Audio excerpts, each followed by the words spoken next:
Filipenses, a carta aos Filipenses, no capítulo 8. Eu vou voltar a esse texto um pouco mais adiante, mas eu quero desde já deixar para que nós tenhamos aqui em nossa mente, no capítulo 4 de Filipenses, versículo 8, nós lemos: finalmente, irmãos, tudo que é verdadeiro, tudo que é respeitável, tudo que é justo, tudo que é puro, tudo que é amável, tudo que é de boa fama, e se alguma virtude há, e se algum louvor existe, seja isso que ocupe o nosso pensamento.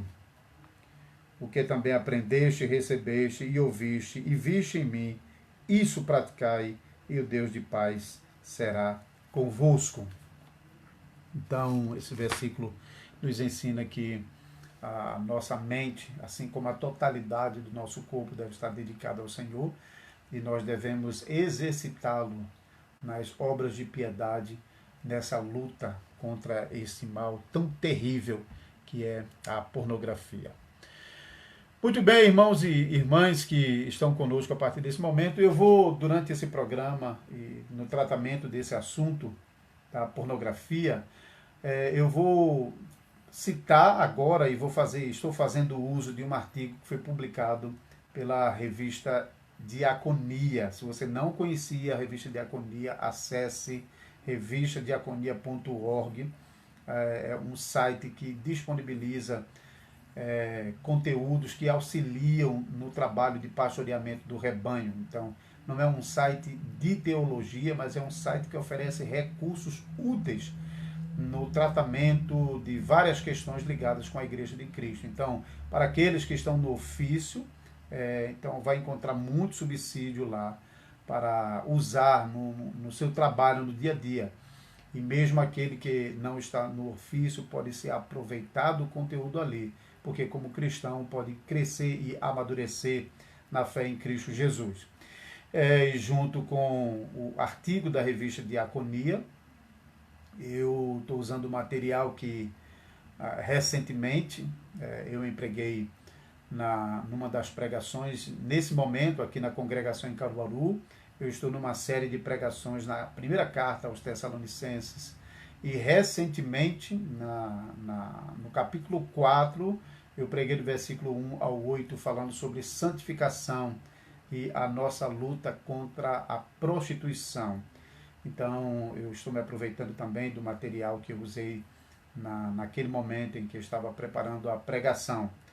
Então, eu convido você que quer ter um pouco mais, além daquilo que a gente vai ter aqui, você pode ouvir essa pregação em 1 Tessalonicenses capítulo 4, está disponível no canal do YouTube da Igreja Reformada em Caruaru. Então, quando nós falamos sobre a pornografia, então pornografia é um aspecto da prostituição. Então, prostituição é um tema maior, por exemplo, que aparece lá em 1 Tessalonicenses capítulo 4, versículo 1, até o versículo 8, ali nós vamos encontrar o termo porneia, hein? É uma palavra que a gente está familiarizado, porque pornografia vem dessa palavra porneia. Pornografia, então, é a imagem, a grafia, o registro da impureza, da prostituição, que deriva da palavra porneia. Então, talvez você já ouviu a palavra luxúria, lascívia, são palavras que estão relacionadas, que falam sobre esse desejo forte por satisfazer os desejos sexuais. Mas a maneira como esse pecado se manifesta não é simplesmente nas relações sexuais, mas em todos os desejos pervertidos ligados com o sexo. Então, tanto a fornicação, que é a prática sexual antes do casamento, e indo no outro extremo para adultério, que é a prática de relações sexuais de alguém casado, então praticando isso fora do casamento em traição ao seu cônjuge. Mas também fala sobre prostituição de um modo geral, hein?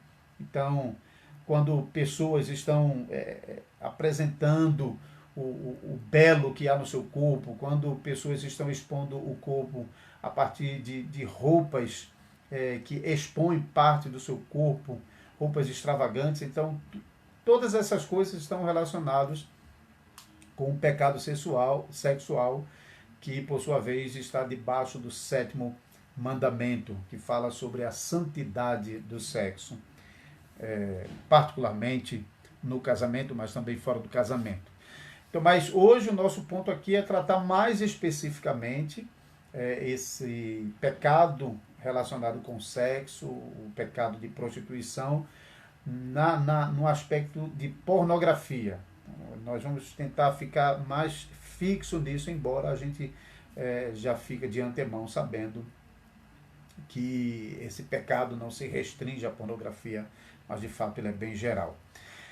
Tem uma palavrinha também que talvez você conhece, Afrodite, afrodisíaco, né? São palavras que estão relacionadas com o amor e com o sexo. O amor no sentido pervertido, não no sentido apropriado, e também o sexo no sentido pervertido. Na cidade de Corinto, por exemplo, dizem os historiadores, no templo de Afrodite, que ficava na parte alta do monte da cidade, tinha o templo à deusa Afrodite, a deusa do amor, que era cultuado, dentre outras formas, por meio das prostitutas cultuais que desciam todos os fins de tarde, em número de 1000, para se prostituir com os homens da cidade e que vinham de outros lugares para participar dessas orgias coletivas. Então, daí você vê realmente o grau de corrupção quando estão usando palavras ligadas com essa divindade Afrodite. Então, o sexo, assim como qualquer área da nossa vida, está comprometido por causa do pecado. Então, não funciona bem, não funciona segundo os propósitos que Deus estabeleceu, porque o pecado corrompe o sexo, assim como corrompe todas as outras áreas da existência humana e todas as faculdades humanas. Podemos ler isso em Gênesis capítulo 6, versículo 5, que diz que são continuamente maus todos os desígnios do coração do homem. Continuamente. Não apenas por um momento. Continuamente mal. Todos os desígnios, não alguns, mas todos. Todos os desígnios do coração do homem. Então, não é somente uma coisa de mente no sentido de pensamentos e intelecto, mas no sentido de fonte de emoção, fonte de vida. Então, o homem, todos os pensamentos são corrompidos na sua essência. Aquilo que brota no coração do homem já brota de uma fonte corrompida. Portanto, os pensamentos sexuais não conseguem escapar da corrupção do pecado. Esse mal é um mal que persegue o povo de Deus desde o Antigo Testamento. Nós lemos na história do povo de Israel a grande tentação para a nação de Israel se prostituir com as filhas dos povos das outras nações e dos deuses dessas nações, como aconteceu naquele episódio de Peor, de Baal Peor, em Número capítulo 25, quando o povo de Israel estava acampado já em Sitim, bem às margens anterior do Jordão, antes de atravessar o Jordão para entrar em Canaã, enquanto o povo estava acampado ali, próximo de Moabe. Então acabou se prostituindo com os homens, acabaram se prostituindo com as filhas dos moabitas e também se prostrando diante dos deuses. As nações, de fato, tinham um grau de corrupção terrível. A religião pagã era essencialmente conectado com a prostituição, com a prática sexual ligada com os cultos. E isso foi uma grande tentação para Israel, que em alguns momentos acabou se envolvendo com o culto idólatra e imundo dessas nações. Por isso, Deus expressamente na lei ordenou que Israel não entregasse as suas filhas e os seus filhos para a prostituição cultual Deuteronômio capítulo 23, o versículo 17, e o apóstolo Paulo, em 1 Coríntios capítulo 6, vai também tratar do aspecto da prostituição e chamar a atenção do povo de Deus para se proteger desse mal. Então, a prostituição que perturbou o povo de Deus no Antigo Testamento continuou perturbando o povo de Deus também no Antigo Testamento, e continua perturbando até os dias de hoje. É uma grande tentação. Os crentes realmente sofrem de todos os lados, de todas as formas, tentações para o penderem para a prostituição, seja no ambiente escolar, de faculdade, um ambiente muitas vezes extremamente corrompido com prostituição, seja nas festas de parentes, de amigos, né? Até mesmo quando a gente sai na rua, nós e nossos filhos estão expostos à prostituição, exposta muitas vezes por meio de pessoas que estão andando na rua com seminus, com corpos expostos, homens e mulheres usando roupas que expõem parte do seu corpo, que modelam o seu corpo e atraem a visão dos outros para o seu corpo. Isso é terrível. E, infelizmente, esse modismo entra até dentro da igreja e é difícil de lidar com isso, porque muitas vezes a moda é quem dita a maneira, a moda mundana é quem dita a maneira como as pessoas devem se vestirem e serem aceitas como pessoas normais. Quando você não se veste igual às outras pessoas, você então parece um peixe fora d'água. E essa pressão é muito grande até mesmo para os filhos e filhas da aliança. E quando você está andando na rua, muitas vezes você está olhando para outdoors que expõem nudez descarada, às vezes sem nenhuma necessidade. Uma propaganda de creme dental, está lá uma mulher seminua.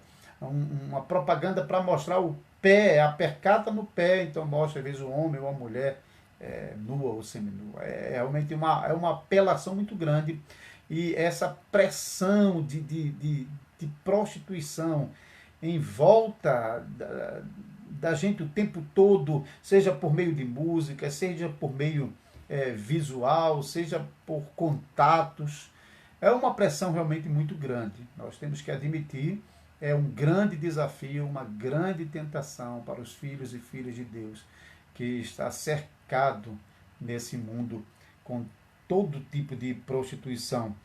E em nossa época tem ainda um agravante em relação àquilo que foi no passado, que é o fato de que nós vivemos na era da tecnologia. Então, os recursos da tecnologia, de fato, torna o acesso à prostituição ainda muito mais fácil, né? Os meios de comunicação potencializaram muito. E até falando sobre essas tecnologias, ela vem evoluindo ao longo do tempo. Há muitos anos atrás eram as revistas pornográficas, depois evoluiu para os vídeos, né, de fita cassete que as pessoas alugavam para assistirem filmes pornográficos. Isso depois evoluiu então para os DVDs e chegou a era dos smartphones e computadores, que de fato tornaram as coisas ainda piores, porque se antes as pessoas ainda tinham de sair de casa para buscar uma revista, para alugar uma fita, e muitas vezes tinha que dar a cara para alguém sabia que ele estava fazendo isso. Hoje, na era da internet, pessoas facilmente no seu computador, no seu ambiente privado, no seu quarto, pessoas que moram sós, no seu smartphone, trancado no banheiro, facilmente está tudo ali, ao clique de um dedo, tudo ali na frente dele. Então, realmente, a nossa era tem favorecido absurdamente a proliferação da escravidão na prática da pornografia, particularmente, embora, como já disse, a prostituição é um aspecto muito mais abrangente, mas sendo mais específico sobre a pornografia, que é o envolvimento de práticas sexuais por meio de imagens, né, por meio de registro.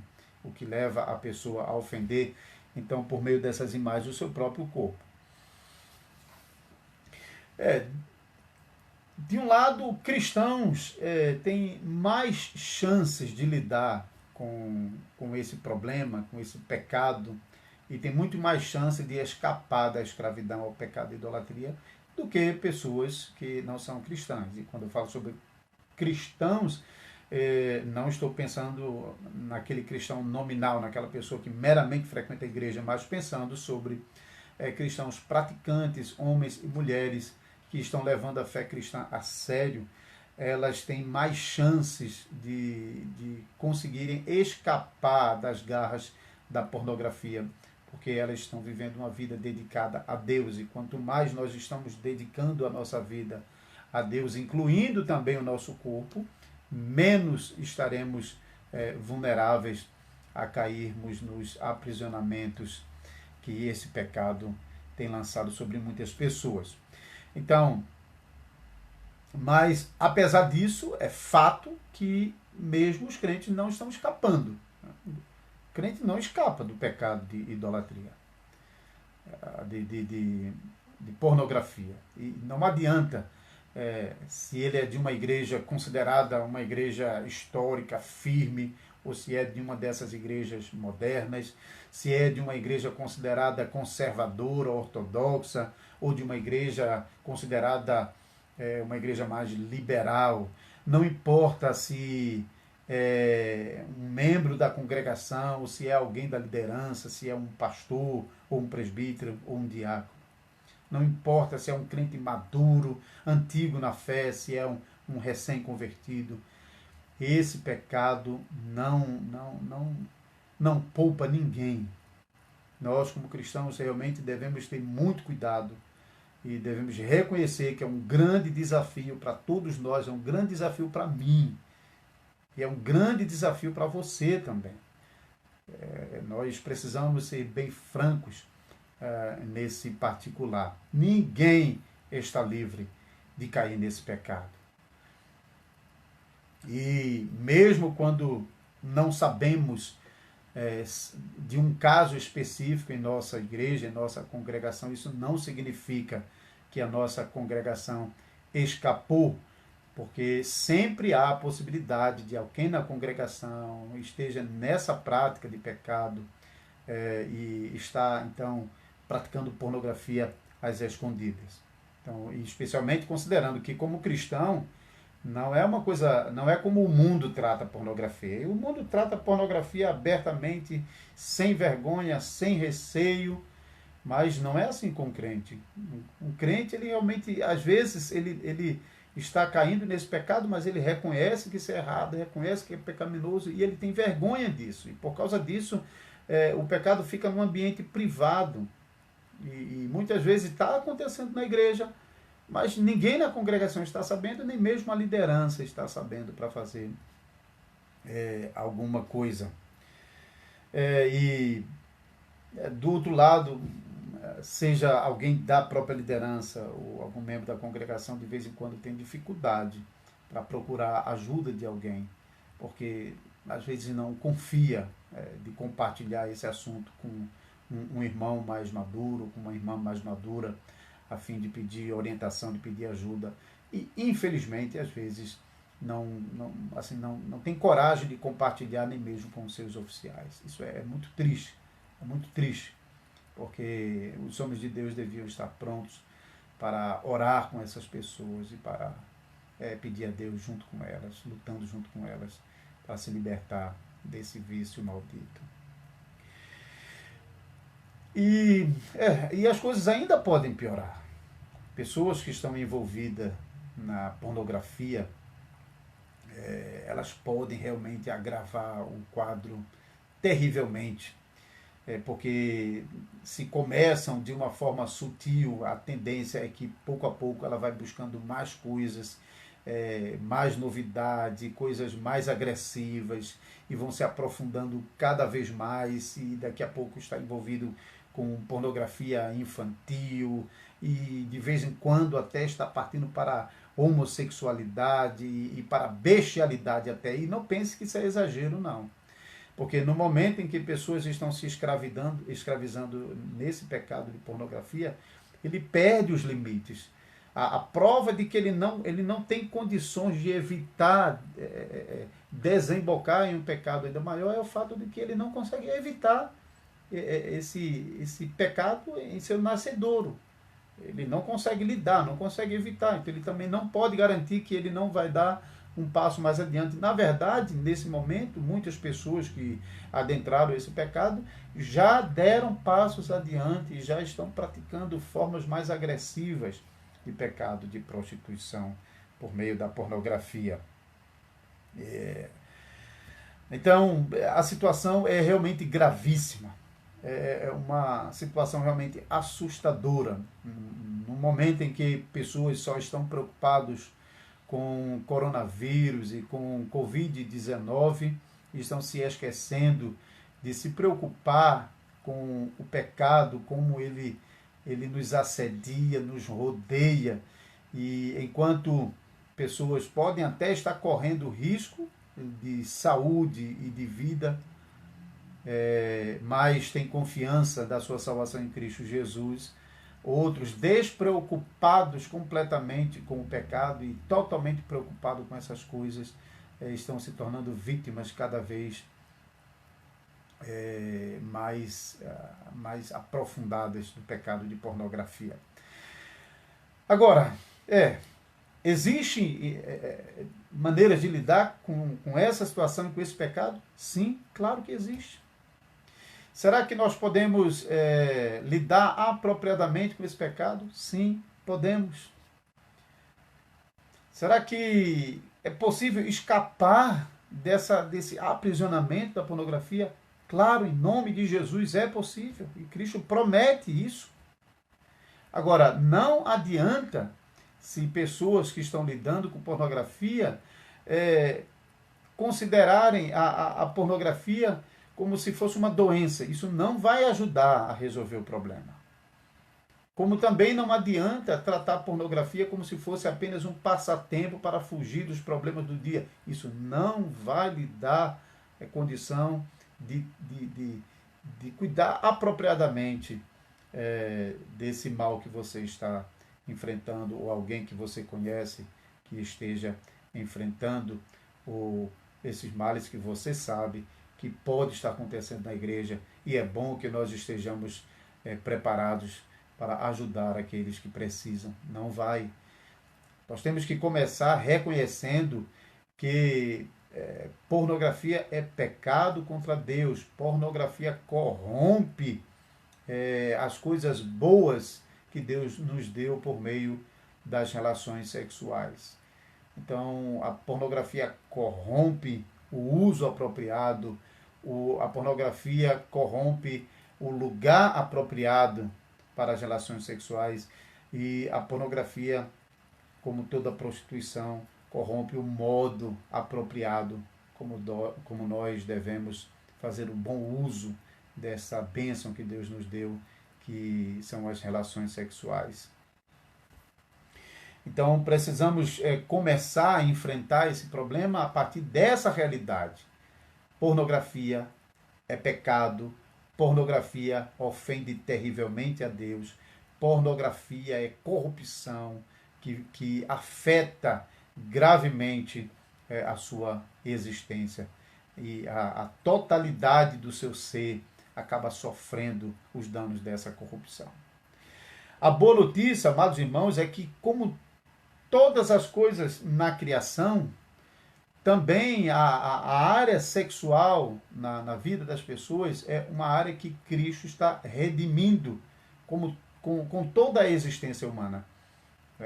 O Filho de Deus veio ao mundo para salvar pecadores, para redimir pecadores do cativeiro da corrupção, e junto com os pecadores toda a criação. Então, quando se fala sobre Cristo redimindo pecadores, não se fala apenas em um pecador se arrependendo dos seus pecados e se convertendo para servir a Deus, mas fala sobre Cristo dominando todas as áreas da vida desse pecador. E por meio dele, então, Cristo dominando sobre as demais áreas da existência humana, e das relações na sociedade humana. Então, essa redenção de Cristo no mundo, por meio da redenção de pecadores, por meio de salvar pecadores e operar a obra da regeneração no coração de pecadores, expande essa redenção para todas as áreas, também na área sexual. Então, Cristo nos promete que ele redime a nossa alma da culpa do pecado, como também redime-nos da corrupção do pecado em nossa existência humana. Muito embora a gente só vai provar da plenitude dessa redenção do nosso ser na volta de Cristo, nós já podemos começar a experimentar esta bênção nessa vida por meio da obra do Espírito Santo em nossa vida. Agora, como então nós podemos alcançar essa bênção do Senhor? Nós devemos seguir as recomendações bíblicas. Nós devemos fazer aquilo que as Escrituras nos ensinam. Aqui realmente a gente deve colocar o dedo em cima, porque há um grande problema aqui com cristãos. Às vezes os cristãos procuram psicólogos para tratar esse e qualquer outro problema. E eles se mostram muito dispostos a seguir tudo que o psicólogo o instrui.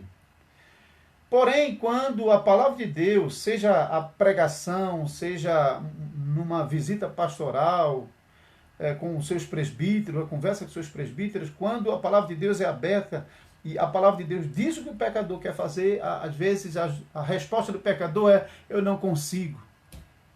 Mas consegue fazer o que o psicólogo ordena, instrui lá como parte do seu tratamento. Então aqui há um problema sério realmente de coração. Há um problema, não é meramente de conseguir ou não conseguir, mas é um problema de uma decisão séria por Cristo, um amor sincero por Cristo, um desejo sincero de querer servir a Cristo em obediência. Então, você deve estar, como crente em Jesus Cristo, você deve estar pronto para recorrer à palavra de Deus e à oração como parte do tratamento desse mal. Então, temos sempre que voltar a um ponto que talvez não deveria nem ser mencionado, porque deveria ser comum e normal, natural na vida de qualquer cristão, que é uma vida diária dedicada à leitura bíblica e à oração. Mas por que nós temos que cada vez de novo repetir isso? Porque, infelizmente, a vida dos cristãos não tem sido marcada por dedicação na leitura da palavra de Deus e na oração. E quando falamos sobre leitura bíblica, eu quero aqui recomendar que não adianta aquela coisa de tentar ler um capítulo inteiro quando você não consegue pensar naquilo que você está lendo. Você não tem tempo para parar e para meditar naquilo que você está lendo. É preferível, muitas vezes, que você leia um versículo e você pare, fique meditando nas palavras desse versículo. Por exemplo, veja o que a palavra de Deus nos diz. Nós já lemos aqui Filipenses capítulo 4, versículo 8. Finalmente, irmãos, tudo que é verdadeiro, tudo que é respeitável, tudo que é justo, tudo que é puro, tudo que é amável, tudo que é de boa fama, se alguma virtude há e se algum louvor existe, seja isso que ocupe o vosso pensamento. Você pode parar enquanto você está lendo e pensar sobre cada uma dessas coisas que o texto está falando. Como você pode fazer isso? E observar quantas coisas ficaram de fora. Por exemplo, passar um tempo observando imagens pornográficas. Isso é coisa boa ou ruim? Porque a Bíblia está falando que tudo que há virtude, ou se algum louvor existe, seja isso que ocupe a vossa mente. Pornografia é coisa boa que deve ocupar a mente? Não, seguramente não. Então você pode pensar, gastar um tempo pensando sobre cada uma dessas coisas, na sua mente, à medida que você vai pensando nessas coisas, você vai ao mesmo tempo orando a Deus, pedindo graça ao Senhor para que lhe ajude nessas coisas. Outro texto bíblico importante no nosso contexto aqui é Efésios, no capítulo 5, agora, no versículo 19, 18 e 19, e não vos embriaguei com vinho, no qual há dissolução. Então, tudo aquilo que vai trazer confusão para nós. Então, isso devemos não nos encher disso, mas nos encher daquilo que será para o nosso proveito espiritual. Então, versículo 19, falando entre vós com salmos, entoando e louvando de coração ao Senhor com hinos e cânticos espirituais. Você pode, enquanto você está lendo esse versículo, pensar sobre cada uma dessas coisas. Como você pode encher o seu coração com esses louvores a Deus? Que tipo de louvores são esses? Como os salmos, por exemplo, nos ensinam sobre esses tipos de louvores, salmos, cânticos espirituais. Ainda em Colossenses, capítulo 3, o versículo 16, diz assim: habite ricamente em vós a palavra de Cristo, instruí-vos e aconselhai-vos mutuamente em toda sabedoria, louvando a Deus com salmos e hinos e cânticos espirituais, com gratidão em vosso coração. E tudo o que fizerdes, seja em palavra, seja em ação, fazei-o em nome do Senhor Jesus, dando a Ele graças a Deus. A Deus Pai. Você pode mais uma vez ler esse versículo e pensar sobre cada uma dessas palavras. Em como a sua vida você deve dar graças a Deus com aquilo que você faz, com aquilo que você pensa, com aquilo que você fala. Então você vai olhar para o seu estado, para o pecado que você está envolvido, e você vai reconhecer isso não glorifica a Deus. E como cristão você vai se humilhar, você vai confessar os seus pecados, você vai orar ao Senhor, enquanto a oração não fica separada, dissociada da leitura da palavra. Às vezes o que acontece é que pessoas quase que no automático vão lá ler um versículo, depois dobra o seu joelho e ora, mas aquela oração que mais repete as palavras que ele já tem dito no dia anterior do que de fato está refletindo sobre aquilo que ele está lendo. É melhor que você pegue um versículo apenas, passe 5 minutos meditando nele e ore enquanto você está meditando nessas palavras. Isso é muito importante para que, de fato, o nosso coração esteja sendo estimulado a buscar o Senhor e a receber a graça do Senhor para lidar com esse problema. Agora, isso que deveria ser uma rotina na vida do crente, a nossa vida realmente deveria ser uma coisa... É como assim, eu passei o dia sem comer. Quando isso aconteceu na sua vida? Quando foi a última vez que isso aconteceu? Mas facilmente você passa o dia sem orar, você passa o dia sem abrir a Bíblia, sendo crente. Então isso nem era para ser cogitado, mas infelizmente é uma realidade que a gente tem que lidar com isso. Então se você realmente ama a Cristo e você realmente está triste porque o seu pecado está ofendendo a Cristo, se você realmente quer se libertar disso, então não há como aceitar que você realmente não assuma um compromisso firme de buscar o Senhor por meio da sua palavra, por meio da oração. Porque o Espírito Santo não promete usar remédio para lidar com o pecado. Ele usa remédio para lidar com problemas do nosso corpo, por isso ele tem dado sabedoria aos homens, e a gente está orando nesse momento para que Deus dê sabedoria aos homens para conseguir logo a cura para essa Covid-19, para acabar com esse estandalhato que nós estamos vivendo. Mas para o pecado, o remédio é a palavra de Deus, a confissão de pecados, a oração. São essas coisas que o Espírito Santo usa para curar você desse pecado, para libertar você do domínio desse pecado. Quando eu digo você, eu não estou fazendo nenhuma acusação direta a você que está ouvindo, mas nos dirigindo às pessoas que que estão enfrentando esse problema, que talvez você conheça, ou talvez ainda esteja oculto na sua igreja, mas você em algum momento pode tomar conhecimento e você pode ajudar esta pessoa. Mas além dessa dedicação à meditação na palavra de Deus, não mera leitura, mas meditação e oração, com base na palavra de Deus e vinculado com a palavra de Deus, você precisa também tomar algumas decisões sérias. Porque se você lê a Bíblia, se você ora, mas você não se exercita na sua luta contra o pecado, se você não procura fazer a vontade de Deus, então você não pode esperar que você vai ficar orando e as coisas vão mudar. Tem uma passagem bem interessante em Josué capítulo 7, eu tive a oportunidade de pregar no ano passado no livro bíblico de Josué. A série de pregações em Josué está disponível também no canal do YouTube da Igreja Reformada em Caruaru. Eu preguei todo o livro de Josué, está lá a série completa. Você deve se lembrar, no capítulo 6, Israel vai atacar a cidade de Ai e acaba saindo de lá envergonhado, hein? Porque os homens são derrotados diante do pequeno e fraco exército de Ai. Isso aconteceu porque Acã, um dos homens de Israel, havia tomado uma capa babilônica, algumas peças de joias e escondido lá debaixo da sua tenda. Só que na destruição de Jericó, Deus havia decretado Jericó como um herem, era um tipo de condenação onde nada podia ser tomado como despojo.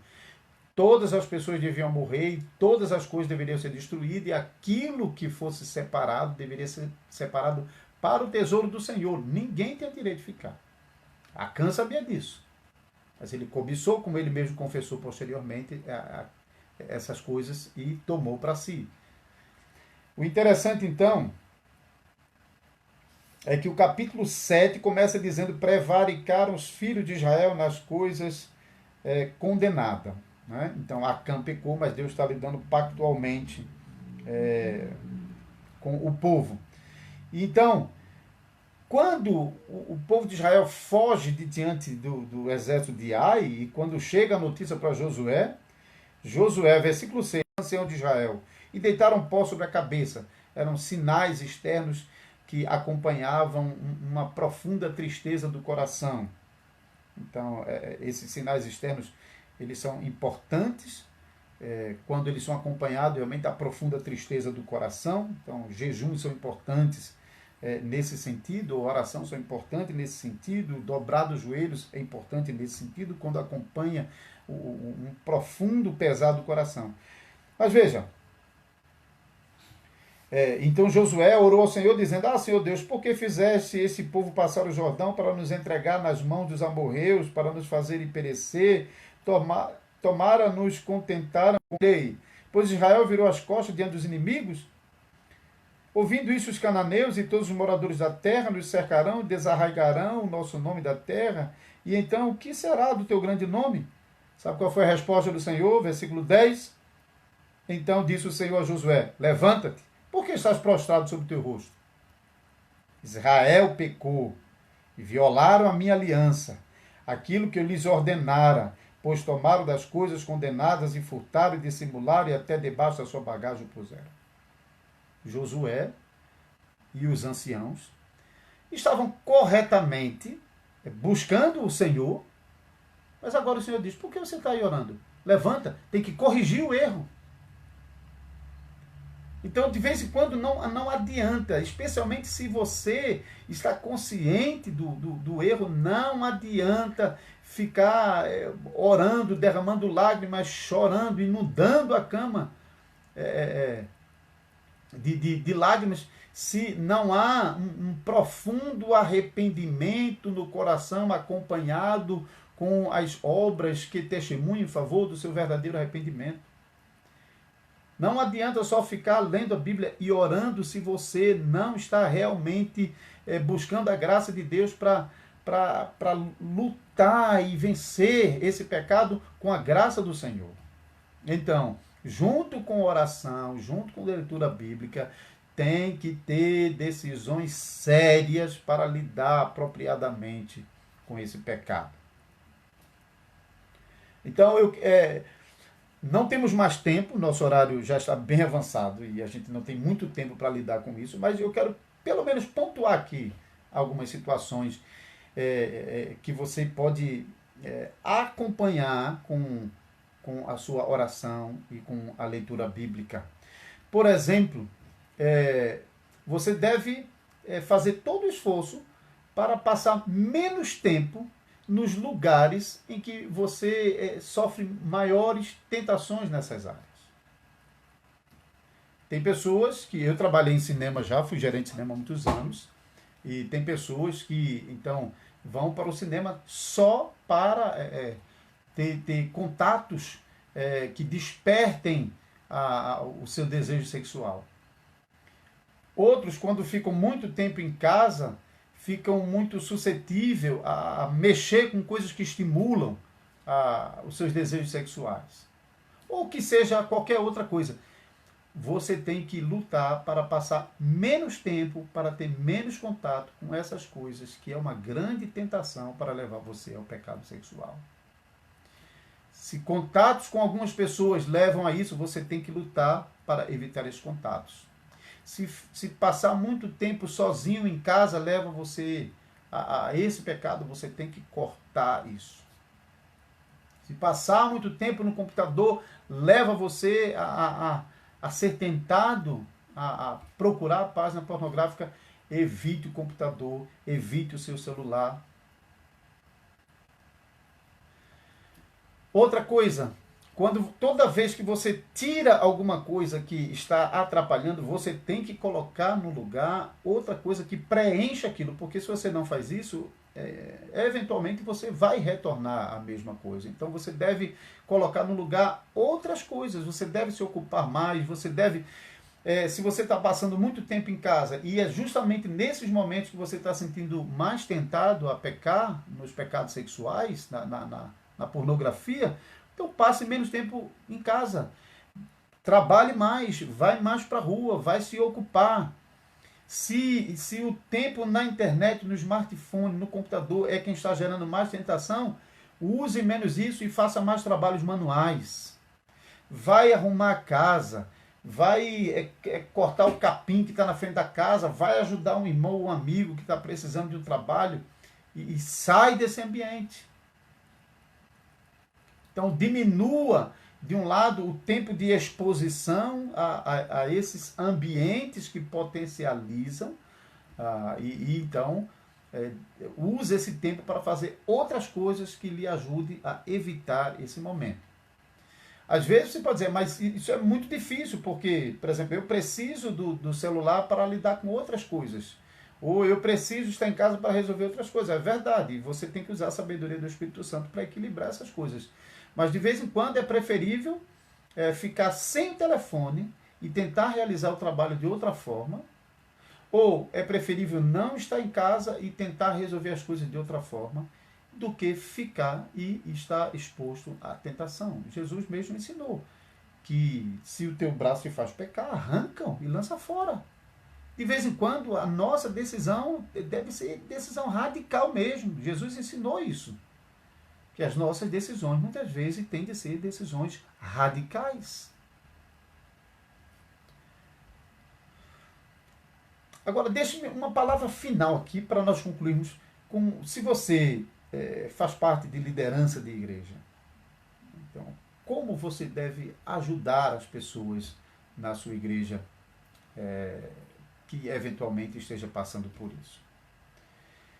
Nós sabemos que aqueles que foram chamados para pastorear o rebanho de Cristo devem cuidar do rebanho, devem conduzir o rebanho por um bom caminho.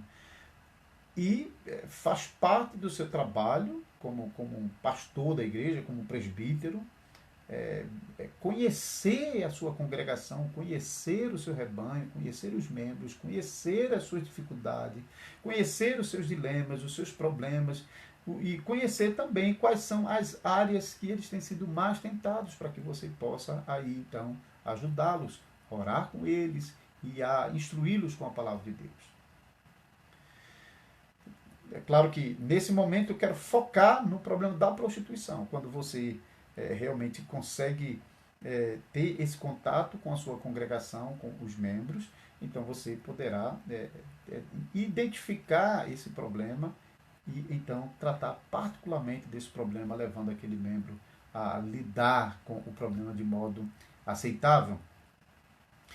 Nas igrejas reformadas, de tradição reformada, é muito comum então que os presbíteros vão realizar as visitas pastorais aos membros com base nas pregações, ou seja, aquilo que os membros têm ouvido nas pregações serão lembrados nas visitas pastorais, para que os presbíteros então conheçam como eles estão sendo confrontados com a pregação e como eles estão lidando com a pregação e aplicando a pregação às suas próprias vidas. Existem muitas maneiras de fazer as visitas pastorais, mas essa é uma delas. Então, naquele momento, as pregações também estão falando sobre prostituição. E tendo falado sobre prostituição na pregação, presbíteros, quando chega na casa dos membros, devem procurar saber como essa família, como o casal, como os filhos têm lidado apropriadamente com a questão da pornografia, por exemplo.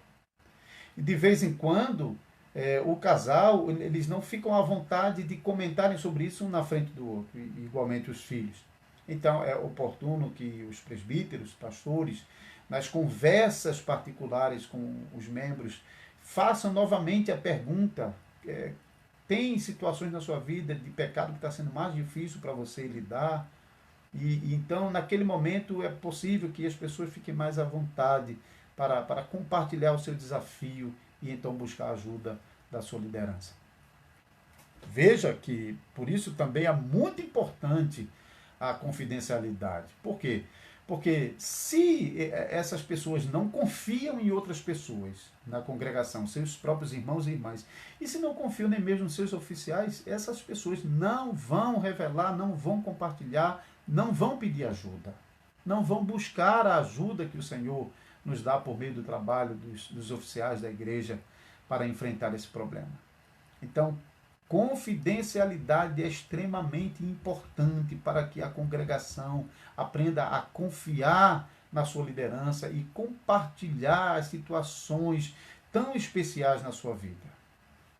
Então, você que já está envolvido no pastoreamento do rebanho, e deve realmente estimular, se você é presbítero, estimule o seu pastor a falar sobre o assunto, e quando estiver nas visitas, não deixe de abordar o assunto e nas conversas particulares.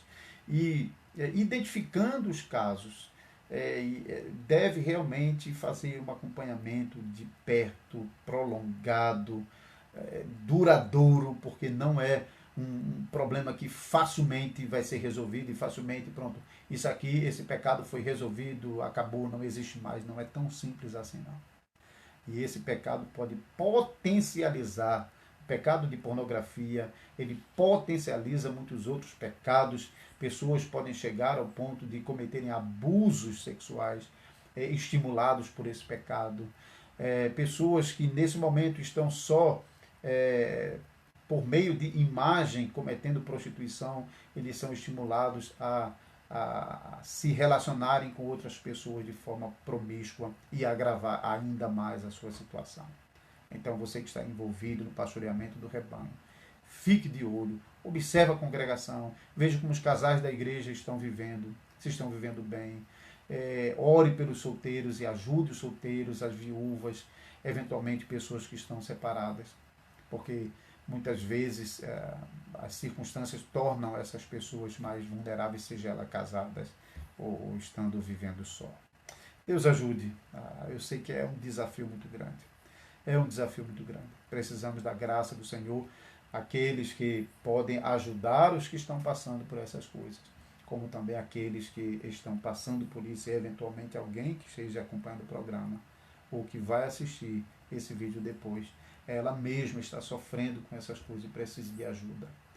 e que Deus possa realmente usar a sabedoria dos homens de Deus na congregação, ou eventualmente um irmão ou uma irmã mais madura que possa auxiliar, e que essas pessoas possam se sentir seguras em compartilhar um assunto tão íntimo com seus irmãos, para que possa receber ajuda. Deus tem misericórdia de todos nós, porque nenhum de nós estamos livres de sofrermos os horrores desse pecado.